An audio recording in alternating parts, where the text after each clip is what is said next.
Hello guys, कैसे हैं आप सब लोग। लेवल अप के एपिसोड 75 के साथ हाजिर हूँ। लास्ट एपिसोड के एंड पे हमने देखा था कि जिन्हों उस बड़े से जाइंट जो कि दरवाजे पर खड़ा होता है उसको हरा देता है, लेकिन उसके बाद भी उसका मैसेज नहीं आता कि तुमने डंजन के बॉस को मारा है।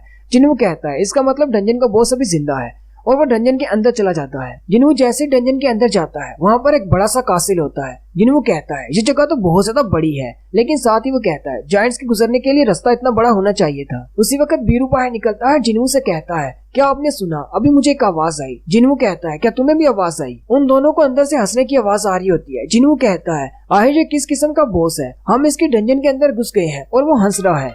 कमरे में एक बड़ा सा जाइंट होता है जिसे जंजीरों में बांधा गया होता है और वो हंसते हुए रूलर से कह रहा होता है देखो मुझे किसने पहले ढूंढ लिया। वो जिन्हों को देखते ही उसे कहता है वेलकम मुनार्च, जल्दी से मुझे इन चेन से आजाद कर दो। मुझे पता है कि रूलर्स क्या प्लान बना रहे हैं, हमें जल्दी से जाकर दूसरे मुनार्च को भी इस बारे में बताना होगा। लेकिन जैसे जिन्हों उसके थोड़ा सा करीब जाता है वो गुस्सा हो जाता है और कहता है तुम मुनार्च नहीं हो, तुम्हें तो मैं नहीं जानता, तुम कौन हो। जिन्हों उस जाइंट से पूछता है ये रूलर्स जिनका तुम कह रहे हो क्या उन्होंने तुम्हें यहाँ पर बांध कर रखा है। जाइंट किंग उसे कहता है हाँ उन्होंने मुझे यहाँ पर बांध कर रखा है क्योंकि वो मुझे इस्तेमाल करना चाहते थे, अपनी वार के लिए स्टेपिंग स्टोन बनाना चाहते थे। जिन्हों सोचता है इससे पहले मैंने बहुत सारे मॉन्स्टर के साथ बात करने की कोशिश की लेकिन कोई भी मुझे डायरेक्टली जवाब नहीं दे पाया, सिस्टम उन्हें अलाउ नहीं कर रहा था। जिन्हों उससे पूछता है ये रूलर्स कौन है जिनका तुम कह रहे हो। जाइंट उसे कहता है ये रूलर्स मुनार्च के पुराने दुश्मन हैं। जिन्हों कहता है अगर वो मुनार्च के दुश्मन है तो इसका मतलब वो मेरे भी दुश्मन है क्योंकि मैं भी एक शैडो मुनार्च हूँ। जिन्हों उस जाइंट से कहता है अगर उन रूलर्स ने तुम्हें यहाँ पर बांध कर रखा है तो इसका मतलब तुम भी एक मोनार्च हो।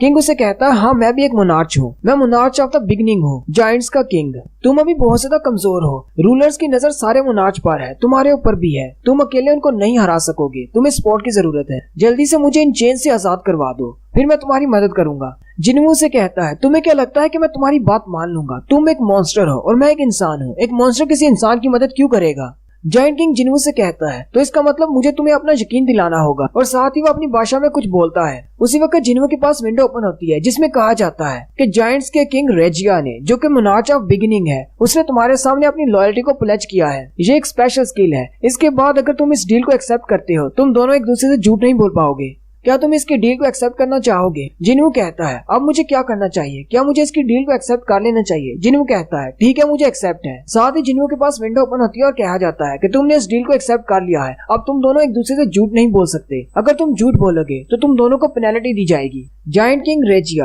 जिन्हों से कहता है अब जल्दी से मुझे आजाद कर दो, मैं तुम्हारी मदद करूंगा। जिन्हों से कहता है चलो ठीक है, मुझे तुम पर मुकम्मल तौर पर भरोसा है, लेकिन साथ ही वो चुप हो जाता है और अपने मुंह पर हाथ रख लेता है क्योंकि जिन्हों से झूठ बोल रहा होता है, जिन्हों को उस पर भरोसा नहीं होता। रेजिया जिन्हों से कहता है यही तो इस स्किल का मकसद है, तुम दूसरे से झूठ नहीं बोल सकते, तुम बोल ही नहीं पाओगे।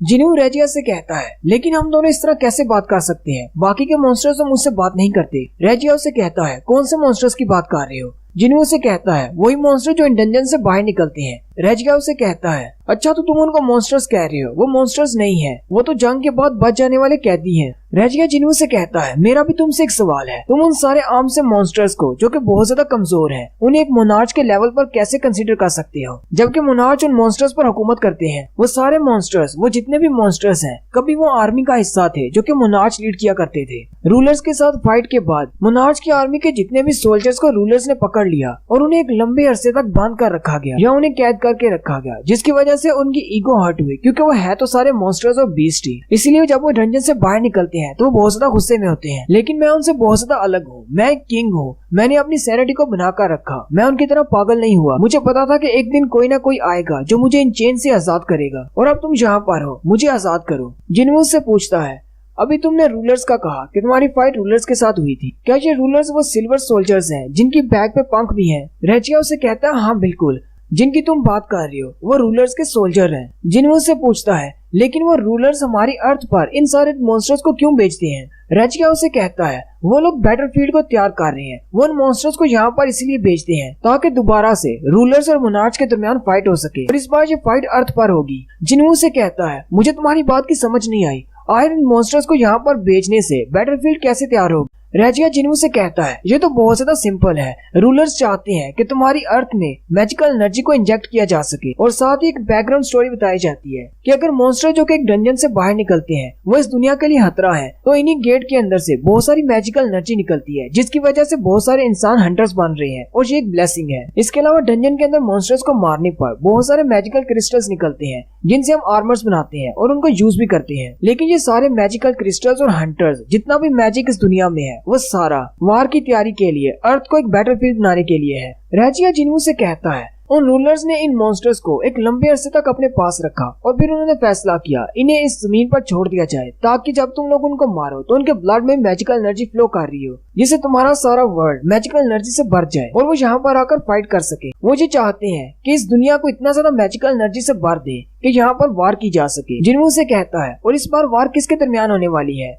रेजिया से कहता है इस बार की वार रूलर्स और 9 मोनार्च के दरमियान होने वाली है। जिस दुनिया में तुम रह रहे हो बहुत जल्दी वो एक लिविंग हेल बनने वाली है। हमारे पास ज्यादा टाइम नहीं है। अगर उन लोगों को पता चल गया कि तुमने मुझसे बात की है तो रूलर्स और मोनार्च दोनों ही हमारे पीछे लग जाएंगे। हो सकता है कि रूलर्स के कुछ लोगों ने अपने प्लान पर काम करना शुरू भी कर दिया हो। जिन्हू रेजिया से कहता है वो लोग मुझे टारगेट कर रहे हैं, इसकी क्या वजह है? रेजिया उसे कहता है तुम्हें तो कुछ भी नहीं पता। तुम्हारे पास जो पावर है, जो शैडो मोनार्च की पावर है, वो तुम्हारी नहीं है। शैडो मोनार्च की पावर का तुम्हारे पास होने का ये मतलब है कि तुमने दूसरे मोनार्च को धोखा दिया है, इसलिए अब मोनार्च और रूलर्स दोनों ही तुम्हारे पीछे हैं। तुम दोनों के लिए दुश्मन हो। चाहे जो भी हो, मैंने तुमसे वादा किया है मैं हमेशा तुम्हारी साइड पर फाइट करूंगा। तो अब जल्दी करो, इन चेन्स को खोल दो ताकि मैं तुम्हारी मदद कर सकूं। जिन्हू से कहता है अगर मुझे तुम्हारी मदद लेनी ही है तो क्यों ना मैं तुम्हें अपना एक शैडो सोल्जर बना लूं। इस तरह मेरे लिए भी आसान हो जाएगा, मैं तुम पर भरोसा कर पाऊंगा। रेजिया उसे कहता है पर ऐसा करना मुमकिन नहीं है क्योंकि रूलर्स और मोनार्च दोनों के पास स्पिरिचुअल बॉडीज होती है। तुम उनको अपने शैडोज में नहीं तब्दील कर सकते, इसलिए मैं तुम्हारा सोल्जर नहीं बन सकता। चलो अब जल्दी करो और मेरी मदद करो, मैं तुम्हारी मदद करूंगा। जिन्हू कहता है मुझे इसकी सारी बात की समझ तो आ गई, लेकिन फिर भी मुझे कुछ अच्छा नहीं महसूस हो रहा। वो अपना वेपन निकाल लेता है और उसकी चेन्स को काटने के लिए आगे बढ़ता है। जिन्हू से कहता है तुमने कहा कि तुम मेरी साइड से लड़ोगे।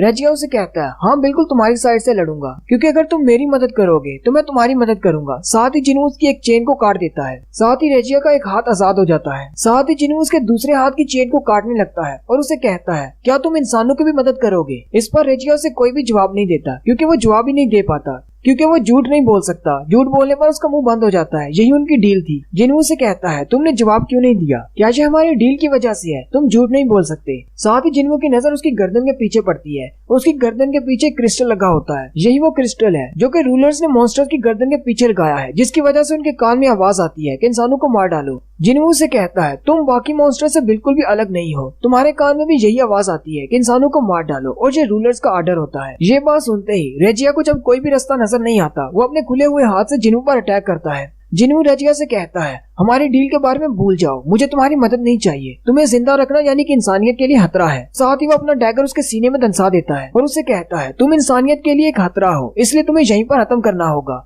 रेजिया उसे कहता है तुम गलत हो, मैं इंसानियत के लिए खतरा नहीं बल्कि तुम हो। और साथ ही रेजिया दर्द से चिल्लाना शुरू कर देता है। जिन्हू ऊपर की तरफ जंप करता है और साइड से उसे जोरदार पंच मारता है। रेजिया जिन्हू से कहता है जितना ज्यादा तुम्हारे हंटर्स इन मॉन्स्टर्स को मारते रहेंगे उतना ज्यादा तुम्हारे वर्ल्ड में मैजिकल पावर बढ़ती जाएगी और बैटलफील्ड तैयार हो जाएगी। और मैं उम्मीद करता हूँ तुम जिसको भी बचाना चाहते हो वो सारे इस वार की लपेट में आ जाएं और जलकर खाक हो जाएं। जिन्हू से कहता है मैं ऐसा होने नहीं दूंगा और साथ ही अपने डैगर को इस्तेमाल करते हुए रेजिया की गर्दन उड़ा देता है। उसके पास विंडो ओपन होती है कि तुमने डंजन बॉस को मार दिया है और एक और विंडो ओपन होती है जिसमें उसे कहा जाता है कि तुमने एक मोनार्च को मारा है जिसका नाम रेजिया है, जो कि मोनार्च ऑफ बिगिनिंग है। अब टोटल 8 मोनार्च रह गए हैं। मोनार्च को मारने पर उसे जो एक्सपीरियंस पॉइंट्स मिलते हैं वो बहुत ज्यादा होते हैं, इसलिए जिन्हों को विंडो में कहा जाता है कि तुम्हारे पास एक्सपीरियंस पॉइंट बहुत ज्यादा है, इसको कैलकुलेट करने में टाइम लगेगा। जिन्हों को उसकी बॉडी में से एक मैजिकल कोर मिलता है। जिन्हों कहता है मैं इसका शैडो नहीं बना पाया, चलो ये तो बहुत ही बुरा हुआ, लेकिन मुझे ये तो मिल गया। रेजिया को मारने पर जिन्हू को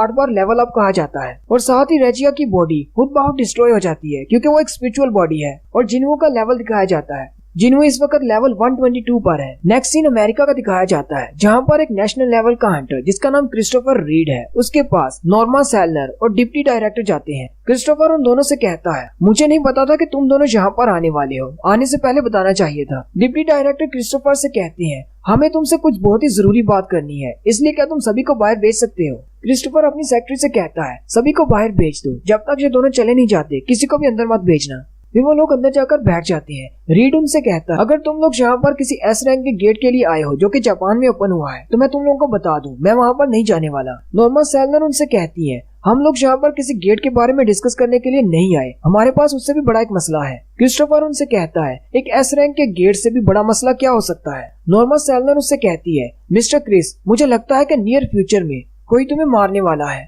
और यहीं पर हमारी एपिसोड 75 का एंड होता है। एक्सप्लेनेशन अच्छी लगी हो तो कमेंट करके जरूर बताएं। चैनल को सब्सक्राइब कर दें, वीडियो को लाइक और शेयर कर दें। शुक्रिया।